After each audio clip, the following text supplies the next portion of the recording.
Welcome to our New York City Specialized High School Admission Test SHSAT online lesson series. Before we begin, make sure you have a notebook and pen ready. Throughout these lessons, you will learn important tips, strategies, and problem solving techniques that will help you prepare for the SHSAT and improve your score. Let's get started. This SHSAT mathematics question says two circular plates have the dimensions shown. What is the difference between the areas of the two plates in square inches? So here we have the diameter, not the radius. Do not confuse them. So first we need to find the radius.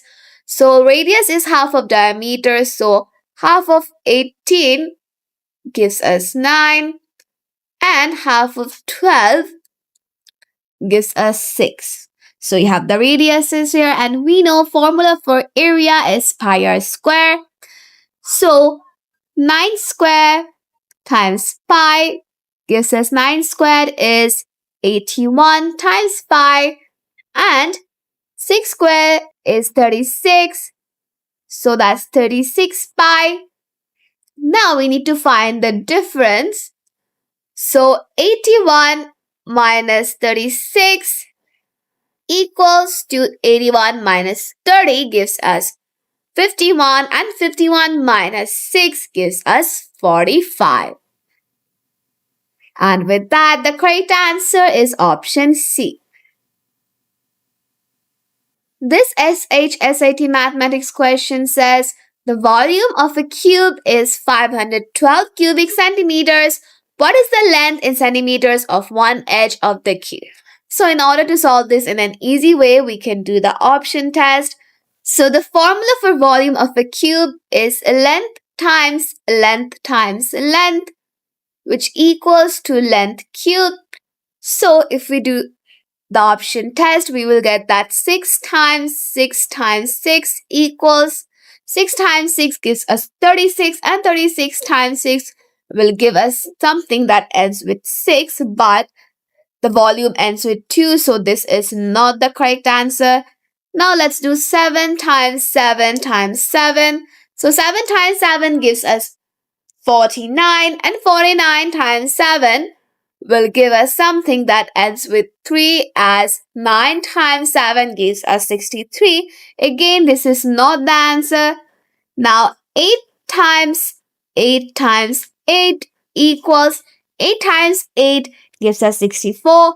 64 times 8 will give us something that ends with 2. So let us do the math. So 64 times 8 equals 8 times 4 gives us 32. We have 3 as carry. 8 times 6 gives us 48. 48 plus 3 gives us 51. So 8 times 8 times 8 equals to 512. And with that, the correct answer is option C.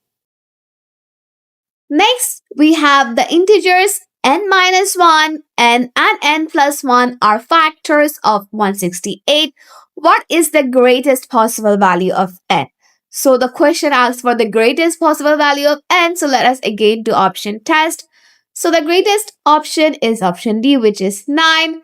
Now 9 minus 1 gives us 8 and n is 9 and 9 plus 1 gives us 10. So is 168 divisible by 10? No, then 10 is not a factor of 168. So option D is not the correct answer. Again, if we take n as 8, we will get 7, 8 and 9. Now is 168 divisible by 9? Let us check. So 9 times 1 gives us 9. So 9 subtracted from 16 gives us 7. We bring the 8 down. Now 9 times 8 gives us 72. Now 72 subtracted from 78 gives us 6. Now 9 doesn't go into 8, so that means 168 is not divisible by 9 too. So this is also not the answer. Now if we take n as 7, then we will get 6, 7 and 8. Now if you check, 6, 7 and 8 can divide 168. So The final answer is option B. Next, we have what is the total surface area in square centimeters of the closed box shown above. So the box has 3 pairs of identical matching faces. So first we need to find the area of the 3 unique sides.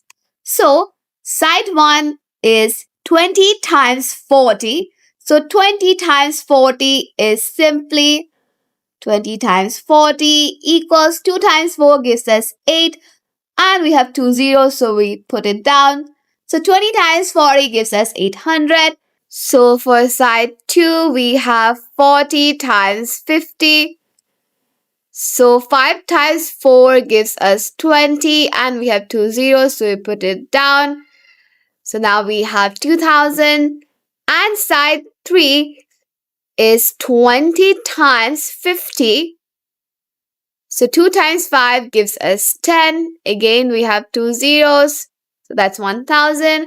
Now we add all of them together. So 1000 plus 2000 gives us 3000 and 3000 plus 800 gives us 3800. Now, since there are 6 faces, we need to multiply it by 2. So 3800 multiplied by 2 gives us 7600. And with that, the correct answer is option A. The next question asks, Michael received a check for $213 for working 20 hours at his part-time job. The amount on the check was his total pay after $32 in taxes was deducted. What was Michael's hourly pay rate before taxes were deducted? So first, we need to find his total pay before taxes were deducted. So we need to add 213 with $32. So 3 plus 2 gives us 5, 3 plus 1 gives us 4, and we just have the 2 here, so that's 245. Now, Michael worked for 20 hours, so we need to divide 245 by 20. So 20 times 1 gives us 20. 20 subtracted from 24 gives us 4. We bring the 5 down. Now 20 times 2 gives us 40. 40 subtracted from 45 gives us 5. So now if we put a decimal point, we can put a 0 here. Now 20 times 2 gives us 40. Now 40 subtracted from 50 gives us 10. Now for the decimal point, we can put a 0 here. Now 20 times 5 gives us 100. So 100 subtracted from 100 gives us 0. And with that, the final answer is option C. This question asks, which inequality is equivalent to 6x minus 20 smaller than 5x minus 2 parenthesis 5 minus 3x parenthesis. So first we need to distribute the 2. So that's 6x minus 20 smaller than 5x. Now negative 2 times 5 gives us negative 10. Negative 2 times negative 3x gives us positive 6x. So now we have 6x on both sides. So we subtract 6x from both sides and we're left with negative 20 smaller than 5x minus 10.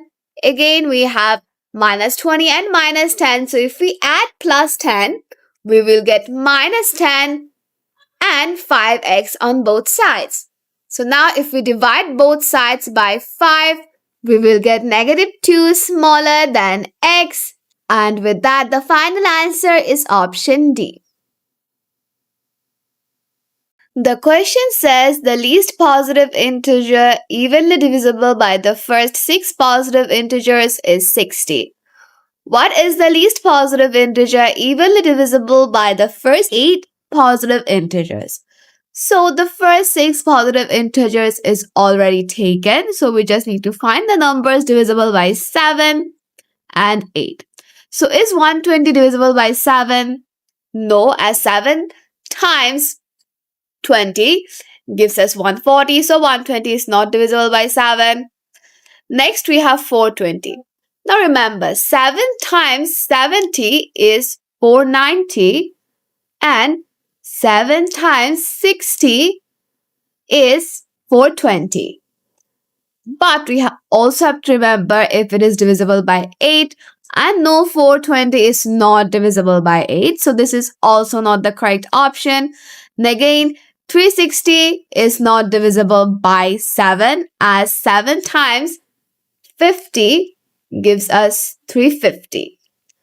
And now the only answer gives us 350. And now the only option left is option D, and so the correct answer is option D. Next we have triangle MNP is like triangle XYZ. That means both are similar triangles, and MN equals to NP. Now what is the perimeter of the triangle MNP? So now as two sides are equal, this is an isosceles triangle. Now we can solve this by ratio, that is 10 over 6, which is MP over XZ, equals 5 over 3. Now, in order to find the perimeter of the triangle MNP, we can write it as 24 times 5 over 3, as 9 plus 9 gives us 18, 18 plus 6 gives us 24. Now 24 times 5 over 3 gives us 24, divided by 3 is 8, and 8 times 5 gives us 40. And with that, the correct answer is option B. Next, we have Rita used 125 small solid cubes to build a large solid cube. What measure of each edge of the small cubes equals? The measure of each edge of the small cubes equals 1 inch. What is the measure of each edge of the large cube in inches?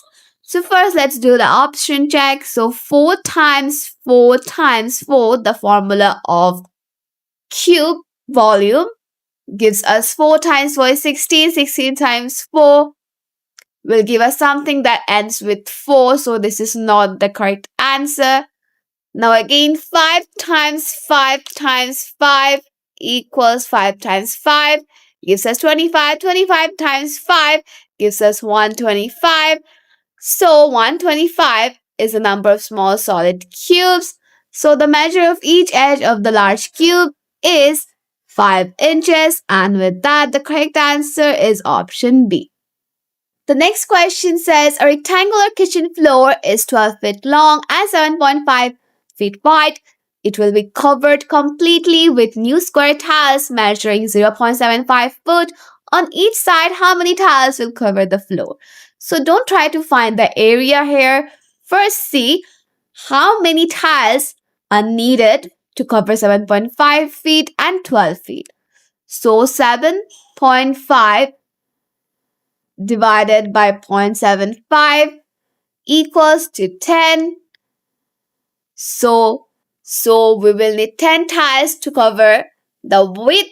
Now for 12, we can write it as 12 divided by 0.75 equals to 16. So we will need 16 tiles to cover the length. So 10 times 16 is simply 160.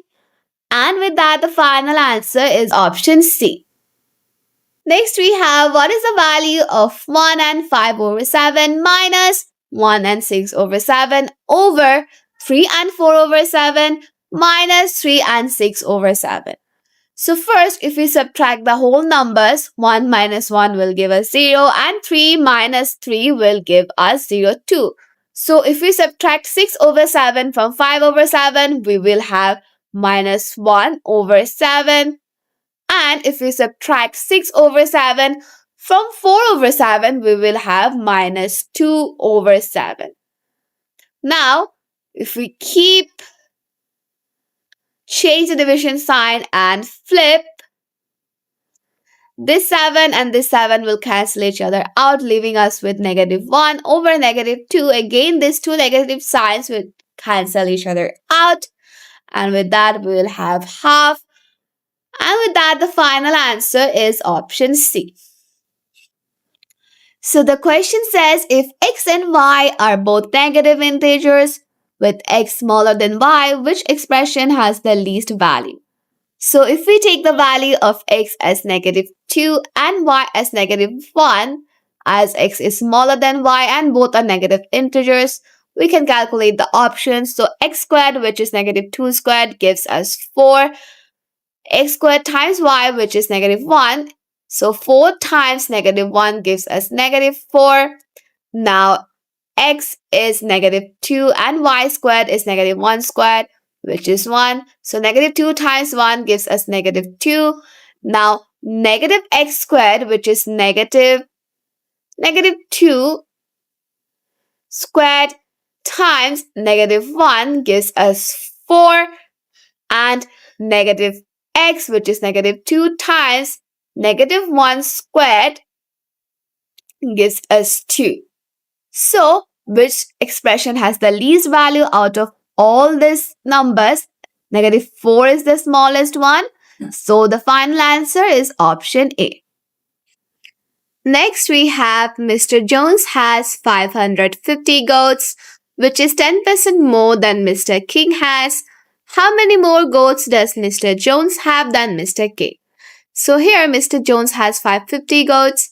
So we can take the number of goats that Mr. King has as x. So we can write the equation like 550 equals x plus 0.1%, 0.1x, as Mr. Jones has 10% more than Mr. King. So we have to add the 0.1, which is 10%. So x equals 550 over 1.10. So that gives us 500. So Mr. King has 500 goats. Now the question asks for how many more does Mr. Jones have than Mr. King. So we need to subtract 500 from 550. So 500 subtracted from 550 gives us 50. And with that, the correct answer is option B. This question asks a list of consecutive integers begins with m and ends with n. If n minus m equals 66, how many integers are in the list? So, we have to remember the formula of total integers, which is total integers equal ending number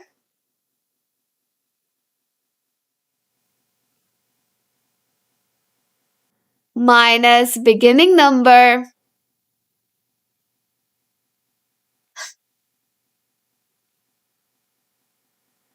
plus 1. So here ending number is n and beginning number is m plus 1. So that's 66, as n minus m is 66 here. Plus 1 gives us 67. And with that, the final answer is option C. Here we have if twice y over x minus y over twice x equals parenthesis over twice x and x is not 0, what expression should replace the parenthesis? So you can use a shortcut where you mentally turn twice y over x into 4y over twice x to match the denominator here. So now if you subtract y from 4y, as there is a y here, you will get 3y. So in the parentheses, there will be 3y, and with that, the final answer is option C.